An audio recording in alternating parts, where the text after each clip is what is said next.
Thank you for joining us. I'm China Green. New at noon, the Portland Auditor's Office found Portland City Commissioner and candidate for Mayor Renee Gonzalez violated campaign finance laws by using $6,400 of city funds to hire an independent contractor to make edits to his Wikipedia page.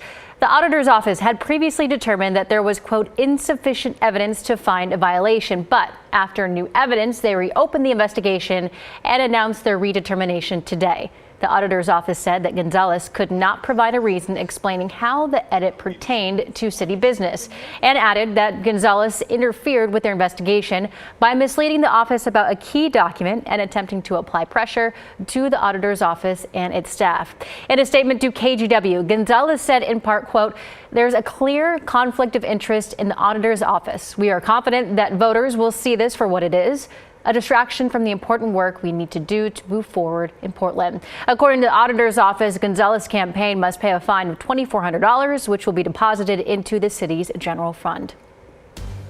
Turning now to weather, taking a live look from our new Skycam at Providence Park.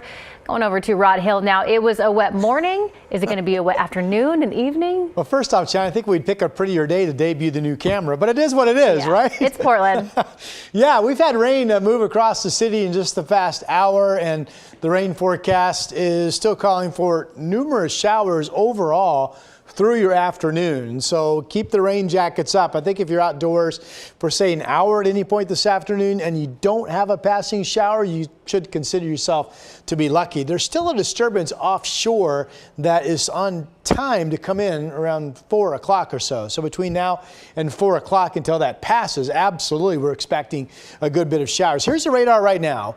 And what I'm really looking at for the bright colors, the yellow and oranges. So there is some heavy rain shower activity down around Salem. Here's a closer look at this. We have not had any lightning detected at all. So far, it's mostly just been a mix of heavy showers. So there's the heavier rain just south of Salem at this hour. Now check out Futurecast. It'll be interesting to see if this is correct. 1:30. Here's a heavy shower moving through Portland, at least a chance of a rumble of thunder, maybe some small hail, and then even at 4 o'clock, some more showers down in the Mid-Valley. We are at 57 degrees at most. We'll see highs today get up to about 60 or 61. Keep your rain jackets handy. My complete forecast coming up. Ron, thank you.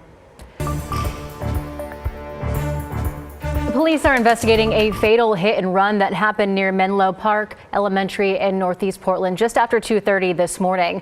Police say a bicyclist was killed after being struck at the intersection of Northeast 128th and Gleason. According to police, the driver fled the scene. If anyone has information about this, they are urged to contact Portland Police. Days after a shooting near the Islamic School of Portland, the daughter of the man hurt is calling for justice. The mosque that he went to every single Friday without fail was the same place where this horrific tragedy occurred. She told us her father is still in the hospital recovering from a gunshot wound. Court documents state that Michael Zakarneh and suspect 42-year-old Noradine Dib both had children who attended the same school and mosque. Zakarneh told police that they got into an argument while dropping kids off at school. My father just wanted to talk very calmly, and he explained that to him. He said he just wanted to talk, and then all of a sudden the man pulled out the gun and shot him. Dib now faces multiple charges, including second-degree attempted murder and first-degree assault with a firearm. His attorney entered a not guilty plea on his behalf. We have a link to the GoFundMe for the Zakarneh family on our website, KGW.com. TriMet is hoping the new security phones at MAX stations will help prevent crime and make platforms safer for riders. The first active phone is at the Rose Quarter Transit Center.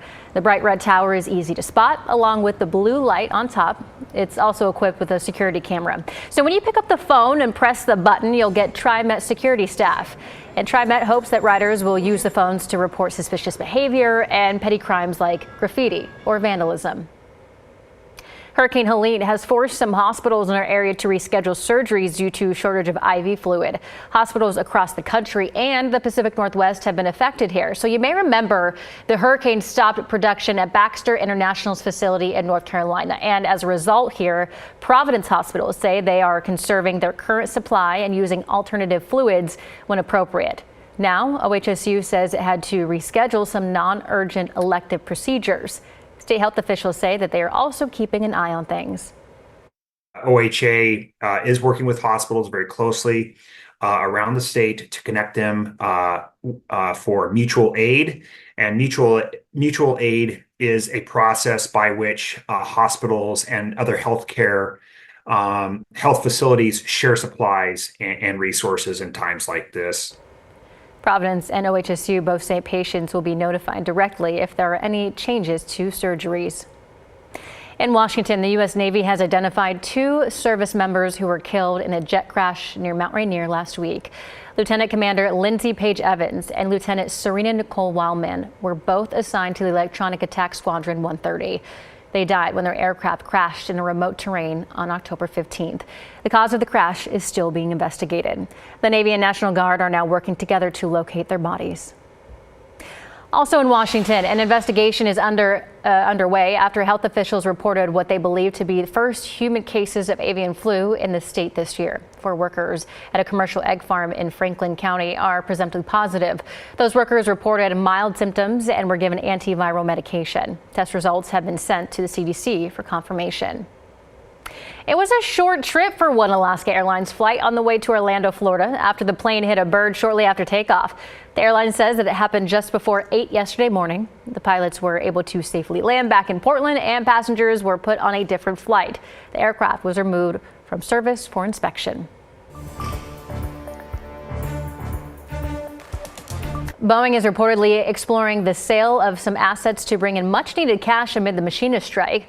Boeing's new CEO has moved to raise at least $10 billion, all while cutting thousands of jobs to reduce company spending. And this comes as the company offers a new deal to tens of thousands of machinists who have been on strike for over a month.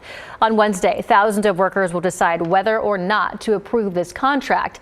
So this deal would end a 5-week-long strike. It includes a 35% wage hike over the next 4 years, the reinstatement of a performance incentive plan, increased 401k contributions, and a $7,000 ratification bonus. The deal, however, would not reinstate machinist pension, which employees lost a decade ago. And we talked to a few workers this weekend who are still split on how they'll vote this go around. I think it could go either way on the vote. Me personally, I'm a no. I think we can get more. I will vote yes.